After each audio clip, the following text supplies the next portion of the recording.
Most addicts know the steps. They're how we change our lives. But fewer of us realize without the traditions, none of this would exist. No meetings, no fellowship, no safe place to recover. The traditions are the guardrails that keep us from driving off the cliff of ego, control, and division. They protect what the steps create. They're the reason NA is still here for the addict who walks in the door today. I'm Steve, I'm a recovering addict, and this is On Life's Terms.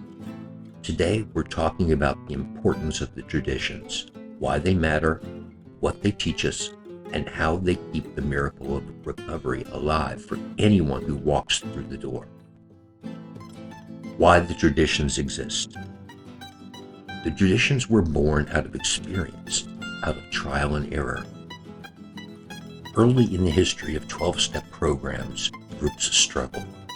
Some wanted to control membership. Others tried to use the name of the fellowship to promote outside causes or profit. Still others fought over leadership. These struggles threatened to tear meetings apart. That's when members realized if that fellowship was going to survive, they needed guiding principles. Not rules, not bosses, but spiritual guidelines to put principles above personalities. The traditions are those guidelines. They remind us that NA isn't owned by any one person, any one leader, or any one group. It belongs to all of us equally, and it exists for one purpose: to carry the message to the addict who still suffers. Unity as our foundation. Tradition 1 says our common welfare should come first. Personal recovery depends on NA unity. This tells us that no matter how different we are, we have to stick together. Unity doesn't mean uniformity. We don't all think the same or live the same. It means that despite our differences, we place recovery above division. When groups fight, addicts get lost. When unity is strong, recovery thrives. Tradition 1 reminds us, I can't stay clean without the fellowship, and the fellowship can't survive without me. A higher power, not ego. Tradition 2 says, for our group purpose, there is but one ultimate authority, a loving God as he may express himself in our group conscience. Our leaders are but trusted servants, they do not govern. This tradition protects us from ego-driven leadership. No one gets to play dictator. Leaders serve, they don't rule. Group conscience means we pray, we discuss, and we trust that a power greater than us can guide our decisions.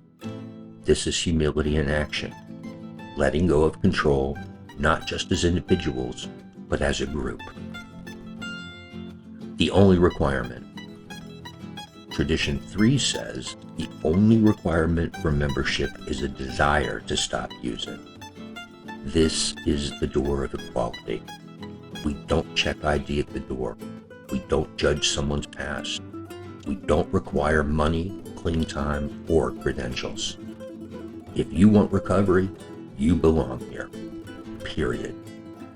This tradition is the reason every addict, no matter their background, can walk into a meeting and find hope. Staying focused. Tradition 5 says each group has but one primary purpose: to carry the message to the addict who still suffers. It's easy to get distracted.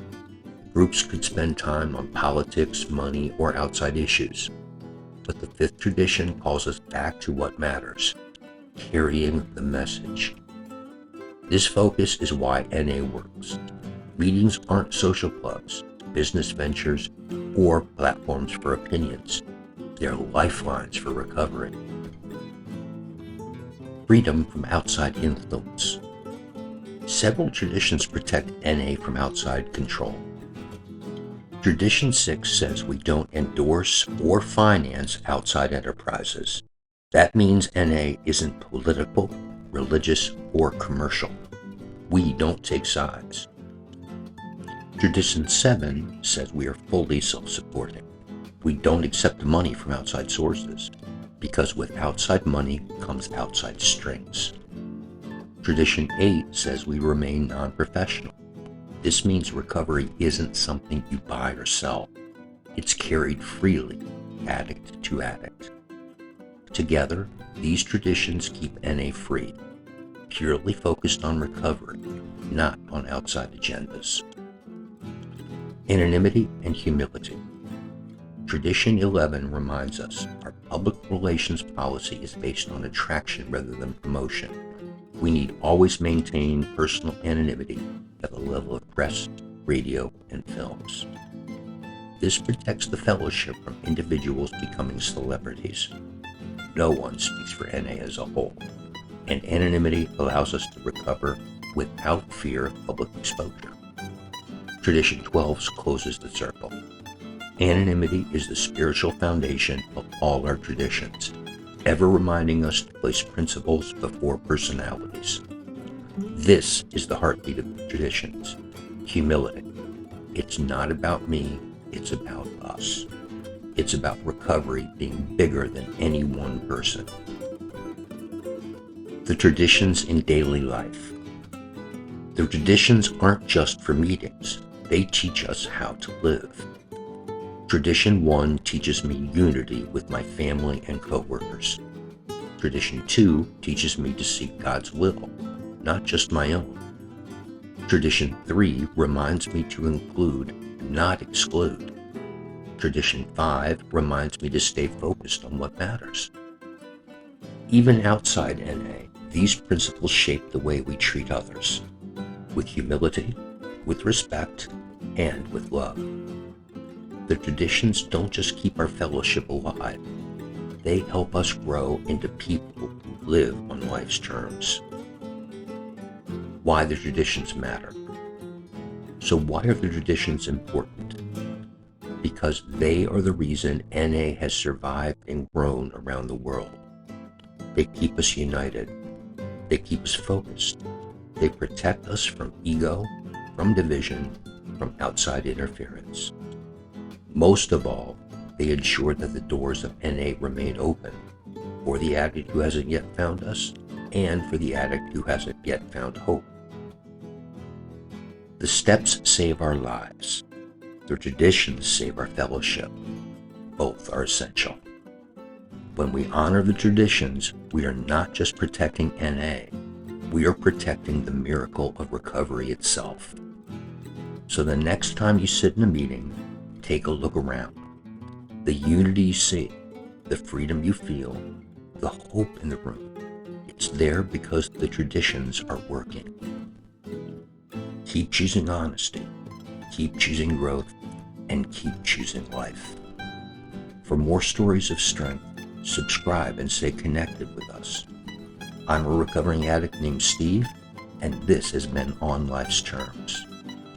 Remember, the traditions are more than words on a page. They are the living heartbeat of our fellowship. They keep us together, one day at a time, on life's terms.